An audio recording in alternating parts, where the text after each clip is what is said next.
You're listening to a podcast by Change My Relationship, featuring licensed marriage and family therapist and author Carla Downing. These podcasts are designed to provide you with practical solutions based on biblical truths for all your relationships. Today, Carla will be interviewing a guest who has experienced a relationship problem and successfully worked through it. Welcome to this podcast on Change My Relationship. I've got Dawn with me today, and she's going to tell us her story of having been an alienated child from one of her parents and how she reunified and the changes that has brought into her life. And the reason that I'm interviewing her is because last time we had on Michelle Jordan, and she was talking to us about this very common practice that happens during divorce of one parent being alienated by the other parent, and the family is split, and the children and the parent who's alienated experience all kinds of emotional pain and things in their lives that we want the court to start recognizing and therapists to start recognizing. We want to bring healing to more of those families. So welcome, Dawn. Thank you so much for having me. My parents were actually never married. When I was 2, my mom abandoned me and left me with my dad. And she was gone for approximately 2 years. So he was my sole caretaker. That was really the only world that I could remember as a child from the ages of 2 to 4. And then one day she appeared out of the blue where she had gotten remarried, and they decided that they wanted to put their family together. So they planned an elaborate full-fledged kidnapping of me, where they had a getaway car, and her new husband was waiting around the corner with the engine running while she ran up and grabbed me off of a stairwell as I was going back to my babysitter's house. And then she put me into the car, the front seat. She opened the door, shoved me in, and she jumped in right behind me. And as she did that, she said, "I want you to meet your new daddy." In that instant, my dad disappeared from my life, and I all of a sudden had this stranger that replaced him. They had taken me down to the San Diego area. So that was Hollywood, California. They took me down to the San Diego area where we hid out on a houseboat for a week. So they actually had that planned as well. They wanted to wait until the investigation had died down before they moved me to an airport where there was a plane ready to taxi as soon as I was on board. So as soon as I got on board, we were up in the air, and I was all of a sudden in Colorado with a new house, a new dad, new bed, new everything. Nothing was familiar. The only thing familiar to me was my mother at that point. And then also instantly had a new stepsister. At that point, she was 6 years older than I was, and her mother had abandoned her as well. And she did not like the union of her dad marrying my mother. And then it just made things even that much worse when all of a sudden her new stepmom also brought a new sister for her. It was a nightmare for everybody at that point. What did your mom tell you about your dad and why he was not looking for you or finding you? I mean, or did he try to? Yeah, so at this point, I was only 4 years old when this happened. I think I remember I had asked her where daddy was, and she said, "He's not your daddy. She redirected me every time I talked about my real dad. She would redirect me to refer to her husband as my dad and would call him by his first name. So he was no longer daddy at all. And that took a while to really sink in. But after a while, you gradually comply with the way that things change. So as time had gone on, I had no idea what happened to my dad. She had instances with him where he actually showed up at the house. But before that, the police actually showed up at the house in Boulder, Colorado, and asked her if she knew where I was. So this was like weeks after the fact that I was abducted. So LA was still in a full-fledged hunt for a missing child that wasn't missing because somebody knew where I was. But as far as my dad was concerned, I was abducted or I was dead in a ditch somewhere. Yeah, so there was a lot of panic and a lot of, investigators don't like to give up on a missing child. So it was a constant everyday thing. And when they showed up at the house, it was, of course, this was Denver police. But my mom's response to the police officers when they asked her if she knew where I was, she told them, "Well, she's my daughter. Like, he had no claim to me. I only belonged to her. I didn't belong to him."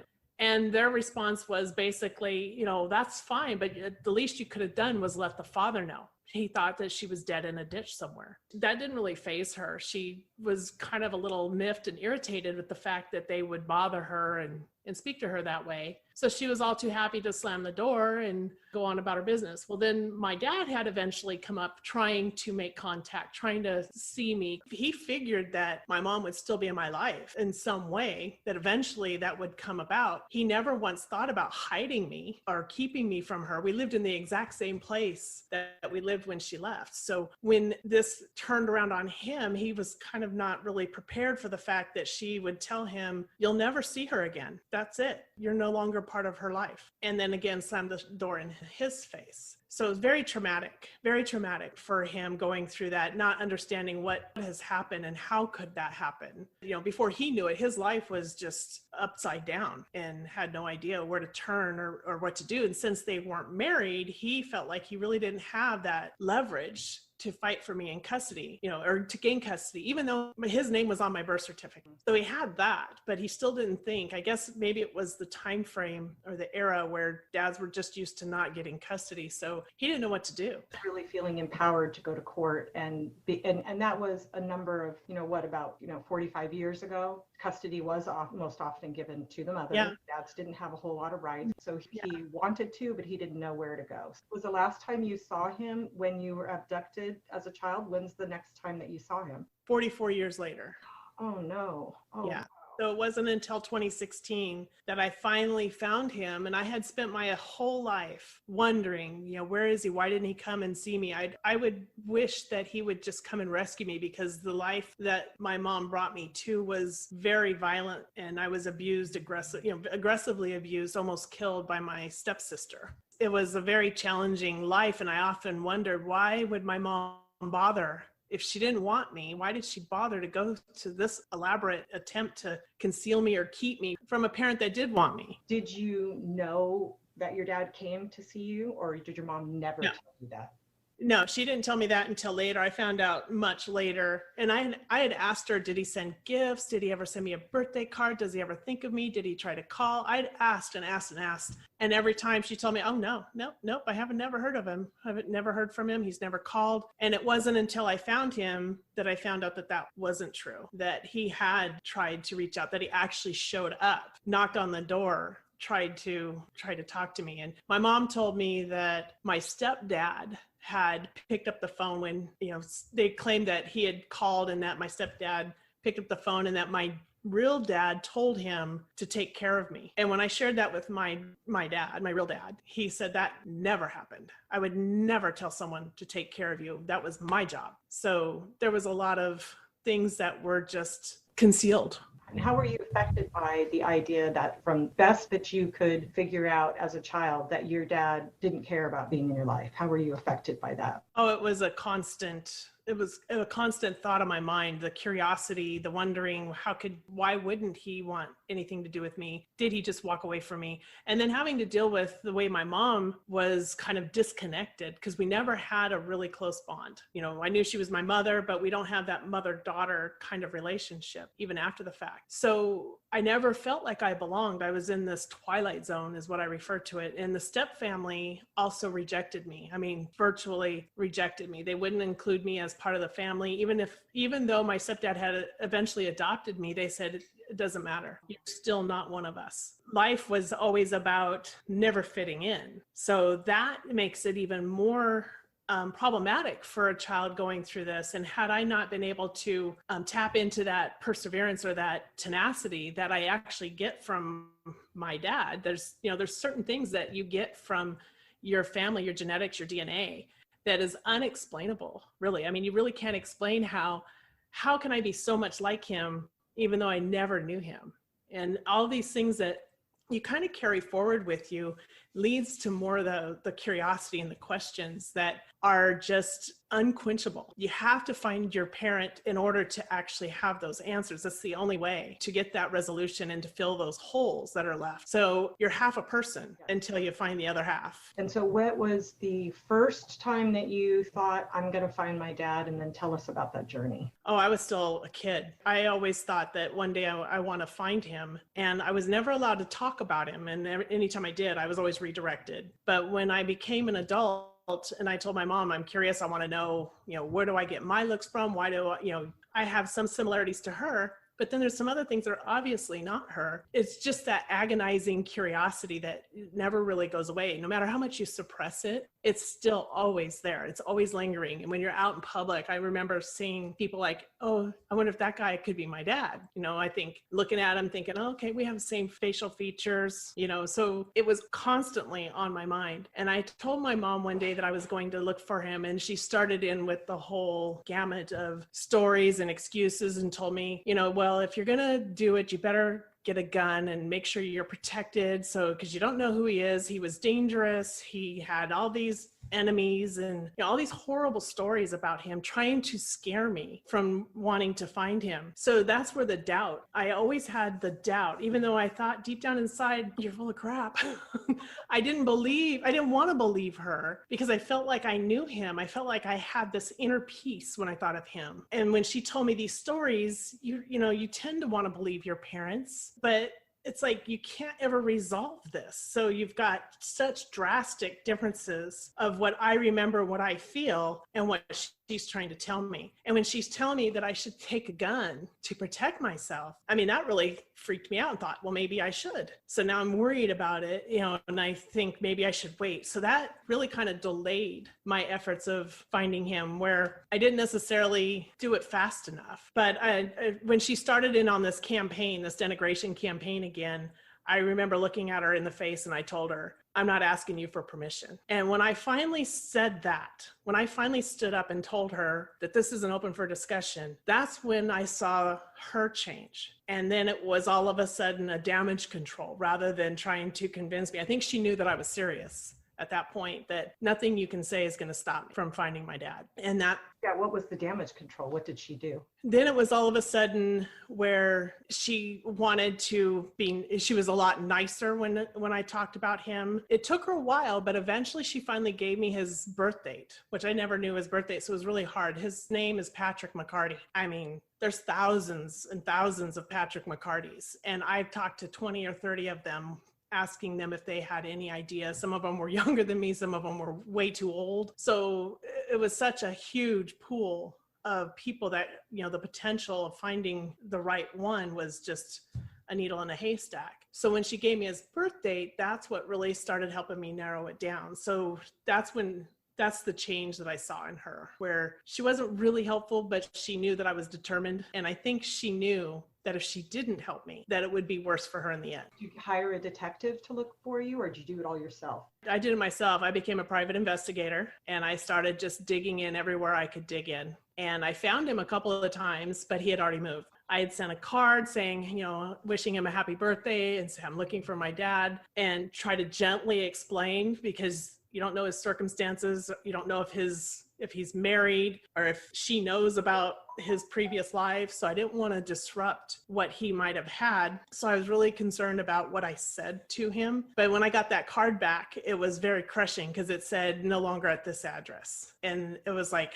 one brick wall after another. I just kept hitting him and kept hitting him. I'm in cybersecurity and I was getting my degrees in criminal justice. My final paper was on childhood abductions and human trafficking. And I found a group of people that were, parentally kidnapped, parentally abducted by their parents. And I thought it was a joke as I grew up. Like, we always joked about how they came down and kidnapped me, and they'd tell people that. In public, they would say, oh yeah, we just went down there and kidnapped her. So growing up, I was desensitized to the fact that it was wrong. It was just like something that happened. So, it's just normal. And when I found this group of people, that's when I started learning that this is not normal and this wasn't right. And I started digging in and doing more and more research. And that's when I started becoming the private detective or private investigator and doing that kind of work. Being that cyber security person, I never wanted to be on social media because I saw the trouble and the issues that I felt were vulnerabilities. And my children were never on social media. It was like, oh nope, we're not going there. So it wasn't until they were adults that we finally broke down and we got social media accounts in 2015. And then January 2016, I actually found him on Facebook. And it was a little sickening to think, if I'd have done this sooner, I would have had more years. Talking about it, I was thinking, well, how do you do this? Well, how about just doing all the Patrick McCartys on Facebook, right? Oh, that was problematic too, because there's just as many out there. The problem with it though is that he had a picture of a dog as his profile picture. So I couldn't see him and I needed to see him. But in my research, I found a marriage certificate of, with his wife's name on it, not knowing that I had the right person. But I had reached out to him, gave him the same spiel, the very careful, I'm looking for my dad, but not to imply that he was, just asking him for if he had information. He didn't respond. Because on Facebook, you have that, like the spam message group that you don't see very often. I ended up in there, but I started looking through his friends. And that's when I saw the name that was on that marriage license was one of his friends. And I thought, oh my gosh, this has to be him. This is just too much of a coincidence. So there's no way I was going to reach out to her. Because again, I don't know what she knows or what trouble that could cause him. But I started looking at their friends, their mutual friends, and I saw someone on there with the same name. And I thought, I wonder if he's a junior. So I reached out to him and he instantly responded to me because I had said, hey, my name is Dawn. I'm looking for my dad, a little bit of information, but that was pretty much it. And he responded back, it's like, yeah, I have a sister named Dawn, but we haven't seen her in a while. And I said, well, I was abducted when I was 4. And he goes, yep, that's the story I was told. And I was just, all of a sudden, some emotions just started just boiling up and I'm yelling for my son. We're both looking at the screen. Am I reading this right? Am I misreading this because I want it so bad? It's like you start kind of second guessing, like, did this really happen? And within 5 minutes, I was on the phone with my dad for the first time in 44 years. So fantastic. How wonderful. Did you get together in person? No, I lived in Washington State at the time. We flipped roles. So he used to live in Washington State. I was in Florida. And then due to the nature of my childhood, I lived kind of everywhere. But I was in Washington State when I found him and he was living in Florida. And what we found out is that in 1999, when he moved back to Florida, I was living in St. Petersburg and he moved to Tarpon Springs, which is 20 minutes up the road. We were in the same county at that point. And then I even lived in Tarpon Springs in 2003 for 5 months at the same time that he lived in Tarpon Springs. And it's not a big town. So I know we had to have passed each other. We were so close, but we just didn't know that we were so close. What did he say? He told you the truth. And did your mom all of a sudden bill it and say, yes, I did kidnap you. I didn't tell him, or did she lie? It's still the same story with the kidnapping. That part never changed. In some ways, she tried to be supportive and say, oh, I'm so happy for you. I can't believe you have brothers. I can't wait to meet everybody. And I'm thinking, what? That felt really weird. And of course, they don't want anything to do with her because they know the pain that, I found out I had 3 brothers and they didn't want anything to do with her because they saw the pain that their dad had suffered all these years of missing his daughter. So they were looking for me. He was looking for me. My brothers were looking for me, but they didn't know my name had changed. So they had no idea where to look or how to look. So it really was all up to me to find him. How do you feel about your mom then? I mean, what are the feelings that you go through when you reunite with your dad and you find out the truth and she's kept you from your dad? When I really started to think about it, so that first couple of days, you're just talking and trying to, you're basically puking everything out that you're trying to share with each other. And when you start processing that, that's when you really need to have help available for children that are going through this and even parents that are going through this. Because when I realized what I missed out on, when that started sinking in and started really hitting home, that's when I was really struggling to keep it all together and to keep it into perspective. I needed to get help, but I just didn't know that yet. But it was like a fire hose was aimed at my chest and the emotions were all over the place. I was spinning out of control with the emotion part. I mean, it wasn't off the deep end or anything, but it was very hard and cried for a week and I couldn't function at work. I couldn't do anything. And luckily, my boss was very forgiving and understanding what I was going through. And she's like, just take the time you need. And I had to start getting help. She pulled me in the office. She's like, you really need to talk to somebody. She goes, I don't know what you're going through, but I can't imagine, how this makes you feel. So she was the one that actually told me that talking to someone could help. So then I just reached out. I basically opened up our provider because I worked at a hospital, found somebody that actually answered the phone and went in and started talking to her. And that's how I sourced my therapist. I didn't have any knowledge of what happened. I had no idea what parental alienation was. I didn't know that all of this was a thing.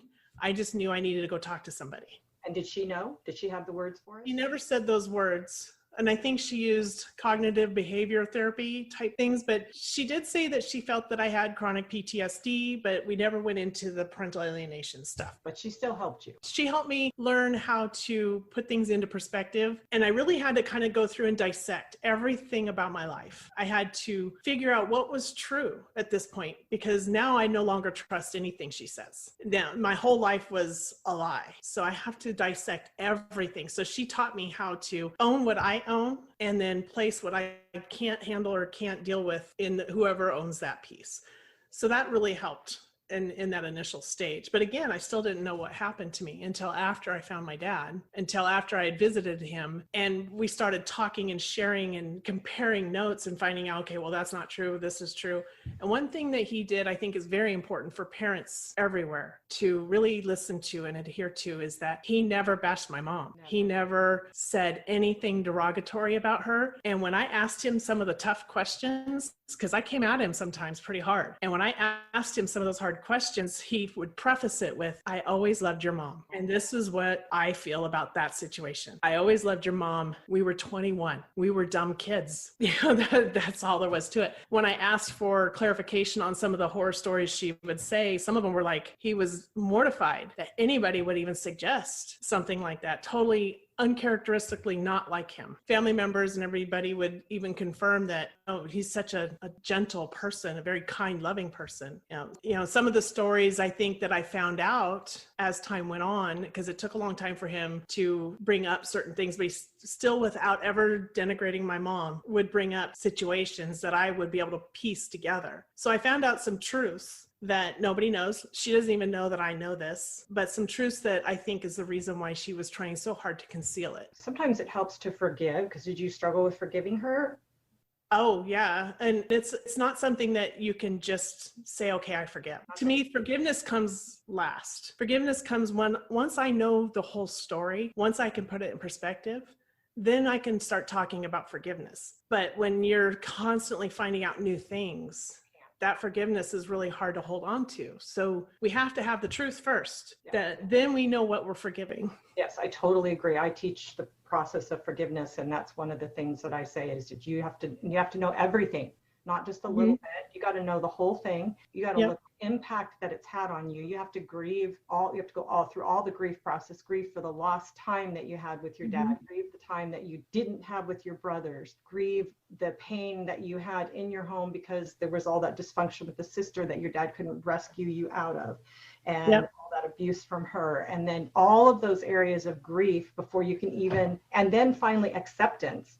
Okay, I accept that this is what happened. I'm going to try to make good out of it. I'm going to, like you said, dissect it, put this and this here, and then find that new reality to where you get to the point where, like, okay, I'm angry still with my mom. Do I want to forgive her? Okay, I'm going to decide when I'm going to make that decision to work through that forgiveness process. And that's when it's healthy. But definitely not. Forgiveness, one of the things that happens by therapists or by well-meaning lay people in the church or pastors, ministry, like a women's ministry director or men's or something, without realizing, is just say, okay, well, you have to forgive your mom. But it's not yet. Not yet. No, all in due time. All in due time. I like how you phrased it, where you're grieving this, you're grieving that, because it is true that you grieve a living person. So parents are grieving a living child. I was grieving a living father. And then once I found him and I thought I was finally getting to that place of acceptance, he passed away. So I lost him a second time. How long did you actually get to have a relationship? 2 years, 3 weeks total face-to-face time out of a 2-year period. So, and I put numbers to this, and I tell people, look, I lost, it was 16,060 days that I lost with him. I had 3 weeks of face-to-face time with him. That's 21 days out of 16,061 days. 2 years is all the time I had to either see him face to face or talk to him on the phone. And you're talking about 44 years that I was kept from him. And then when people talk about the court cases and how, oh, well, we don't want the child to have to drive an hour to go see dad every other weekend, or we don't want the child to have to go spend only this much time. And I want to put the numbers to that. I want to say, look, if you're talking about an hour drive to and from dad's house, you're talking about doing that every other week. So that's twice a month. So that's 4 hours out of an entire month that you're putting this child through what? So let's take that and let's times that over the year. So 4 times out of the month, that's 4 hours times 12. And then let's add that into how many years I was actually kept from my dad. So let's times that by 44. That's what the real numbers are. And that's where the focus should be, not the 1 hour day trip to go see the parent. It's what you're actually robbing the child of. Eventually, when that all accumulates, that's very damaging. Yes, because children do need both parents. They need a relationship with both parents, and they need to know that they're loved by even an imperfect parent. Because I deal with unwed mothers, and a lot of them, their fathers are not good guys. They were drug addicts, or they were different types of, some of them were in gangs. Your child's always going to want to know about his or her dad. Always. They're going to want to know whether or not he's good or bad. Right. That changes nothing. That's right. And you can't let a child have a relationship with somebody who truly is dangerous. Right. However, if it's someone who is imperfect, an imperfect father, or at least knowing who that father is and having some relationship with that father, I said, I don't care if it's once a year. If that's the only time that father comes into town, that is better than the child not having a relationship with that dad. So yes, you need to put that father's name on the birth certificate, give that father rights to see that child and deal with it, because the child, unless that father truly is unsafe, benefits tremendously. Yeah. Parents have to put aside their own stuff. Exactly, because when you look at the child owns their future. I own my life. I get to decide who is my father. Today, right now, my decision is what it should have been the decision all along. I know who my father is. It's not the replacement that I received. That should have been a bonus. That shouldn't have been a replacement. So that needs to be addressed as well. But I own my life and my future. And then when you do things to a child's life that alters it so carelessly and so irresponsibly, that really needs to be a focus as well, as far as what are we doing to children today? What are we inflicting upon them? Because I had self-doubt. I had lack of esteem. I was shy. I was probably a bull in a china shop when I should have been level-headed about certain things. I overreacted. The problem is I reacted about everything because I didn't have that consistent relationship with my father. And fathers bring a lot to how, especially for daughters, how we learn to deal with relationships. I never learned how to deal with conflict correctly. I struggled through life just to arrive where I am now. I should have learned before I was 18. So it really hindered my development. And I think that definitely is true for a lot of children. Definitely. So what would you say to the child that is listening who is recognizing that, you know what, something wasn't right, something happened, I think I want to try to find my parent too? What would you say to that child? Or that it could be an adult child? What would you say? Yeah. I want them to listen to their inner self. I want them to silence the world outside and listen to what's inside, because there's that curiosity. There's something right in this area that is always there. You can't get rid of it. No matter how hard you try to suppress it, it's there. I know it's there. I know that you know it's there. And I know that the only way to resolve that or to make that feel whole is you have to reach out. You have to find answers for yourself. You cannot let life circumstances or stories that you were told by one person be your opinion. You owe it to yourself to go out there and seek for the truth, because the truth is really the only thing that can help you feel whole again, and that can give you that holistic healing. You can't be whole and thrive in life if you're carrying around this emptiness. And that emptiness really needs to be filled with the love and joy that you've been missing all along from that missing parent. What would you say to the parent who's been estranged from the child and has been thinking, does my child care? Does my child want me to reach out? It's been so long. What would you say to that parent? That the child does love you. And they probably always think about you. And oftentimes they're just not allowed to vocalize it, to verbalize it, to act out on it. There may be times where your child is probably being a little nasty towards you, probably trying to show the parent that they're aligning with that, that's why they're aligning with them, because it's a security that they need to do it. So when a child is acting out, I know it's hard. but you need to understand and allow some of that. And I'm not saying that they should be abusive towards you. I don't think anybody should take abuse, but understand that your child has to do what they need to do to survive.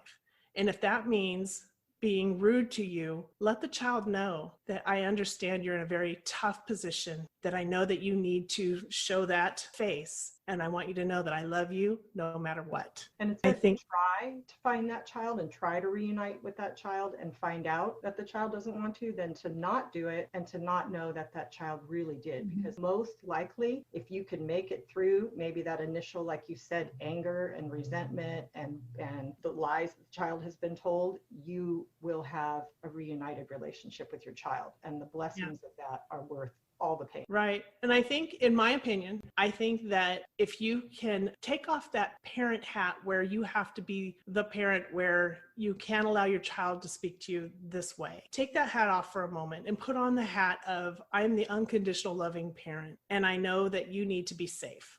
And allow your child to feel like you are not what the other parent says you are.